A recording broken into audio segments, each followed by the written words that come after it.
Some 60 rockets were fired by Israeli jets at Iranian positions in Syria, with a further 10 missiles fired from the ground. It is the second such strike by Israel in as many days. Tel Aviv claims it was responding to 20 rockets launched by Iran from Syrian territory into the Golan Heights. First rocket attack by the Israelis was launched right after Donald Trump announced his decision to withdraw from the Iran nuclear deal, which was reached back in 2015. In his latest statement, the US president blamed Iran for, quote, bedlam and death. We'll see how we do with Iran. Probably we won't do very well with them, but that's okay too. They've got to understand life, because I don't think they do understand life. If you look at what's happening in the Middle East with Syria, with Yemen, with all of the places they're involved, it's bedlam and death, and we can't allow that to happen. Another statement from Trump, and we're in for another treat.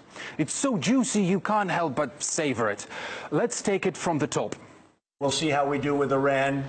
Probably we won't do very well with them, but that's okay too. Of course he probably won't do very well with Iran. He just reneged on a deal that let the country's economy breathe more freely for the first time in decades. And by a chain reaction, Trump probably won't get along with a bunch of other countries either. Yes, all those nations who decided to stay in the deal, reiterating their support for it. Did Trump see this coming, the rift with his own allies? Probably the answer doesn't matter that much. After all, the America First mantra got Trump elected. And if you don't get it, you're in for a life lesson. They've got to understand life, because I don't think they do understand life. Wikipedia has a whole article on American exceptionalism, and this tirade could very well add a section to it. We get it, Mr. Trump. You say understand life. We here understand how America wants it. And roll over and play. And here's why, according to Trump, everyone should be on board with his Iran decision. If you look at what's happening in the Middle East with Syria, with Yemen, with all of the places they're involved, it's bedlam and death. And we can't allow that to happen. What a set of arguments. Apparently, it's okay to support Saudi Arabia in their bombings of Yemen, a deadly campaign that resulted in the world's worst man-made humanitarian crisis. All courtesy of American weapons, American logistical support, and American intelligence. And with Syria, I must have missed the moment when Iran joined the US in sending money and weapons to jihadist armed groups seeking regime change. Trump has laid out a list of demands to Iran. Most notably, he called on Tehran to drop the, quote, quest to destroy Israel, an explicit indicator of who Trump's trying to court here. And this is how Iran feels about Trump's move.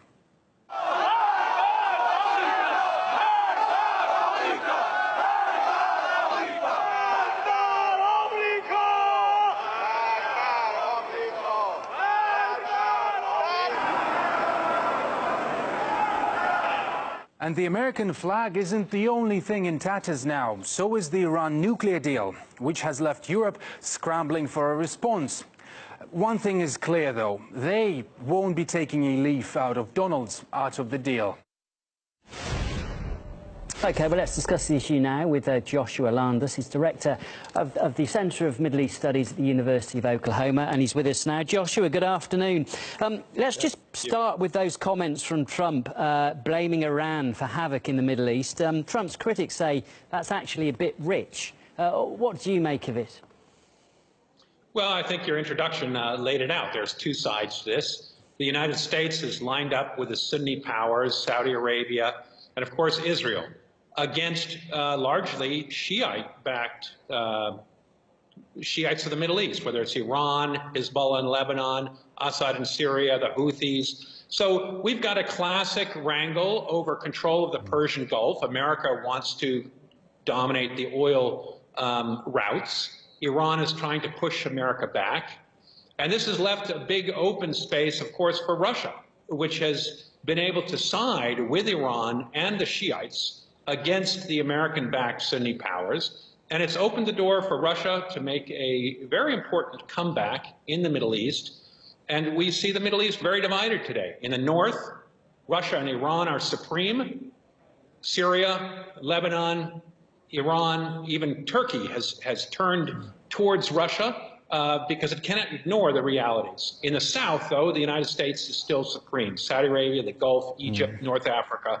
So that's the new power disposition. And of course, President Trump, who has many pro-Israeli backers who've given him millions of dollars for his campaign, he is playing to the money, and he's playing to a world which is black and white. That's his preferred way of seeing things, and I think that's what's happening here. So what's the next development then, Joshua? If everybody's vying for position in the Middle East, I mean, are you expecting greater tension then in Syria and an escalation of the war there? You know, I don't believe there'll be a real escalation. I think the power between Israel and Syria is so skewed in Israel's favor that there really is very little that Syria or Iran can do in Syria to hurt Israel. We just have seen over the last few months a number of attempts by Israel and Iran, by Syria and Iran to change the balance of power slightly in their favor, shooting down an Israeli drone, for example. But Israel has proven that it dominates the skies. It dominates technology. It can destroy most anything it wants to in Syria, and it has done it. And that's what we've seen recently here is a 1-2 punch.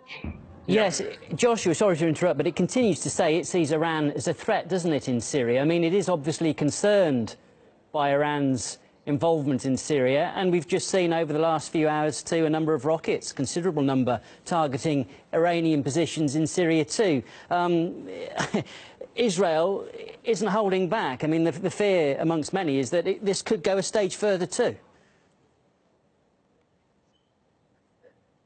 Well, yes, you're right. You know, Israel is anxious, clearly, but I think the rhetoric is much more expresses much more anxiety than there really needs to be. Let's put it that way, because Israel is a very dominant power here. Yes, Iran has established itself in Syria, has brought back Assad, has won a very important war. And I think that Iran sees its role as consolidating its control over Syria. That is not good for Israel in the long run. On the other hand, Israel has just carried off a major coup, which is to get the United States to rip up the Iran deal. That's going to make Iran poorer. It's going to make it much more difficult for all countries to have banking relations and to invest in Iran. They'll probably go ahead and find ways around it, but it will dampen the ardor for investing in Iran. It'll make Iranians poorer. That's good for Israel. It's good for Saudi Arabia. As long as Iran is poor, from their perspective, it can't fight wars and supply its allies in the Middle East with as much money. And for them, that's a win. And I think that Israel is cherishing that win today. It's given this 1-2 punch. It's shown that it can bomb anything it wants to. Yes, Iran has responded with 10 missiles, which didn't hit very much. Israel has said, if we feel a little bit of rain, we are going to have a thunderstorm in Syria.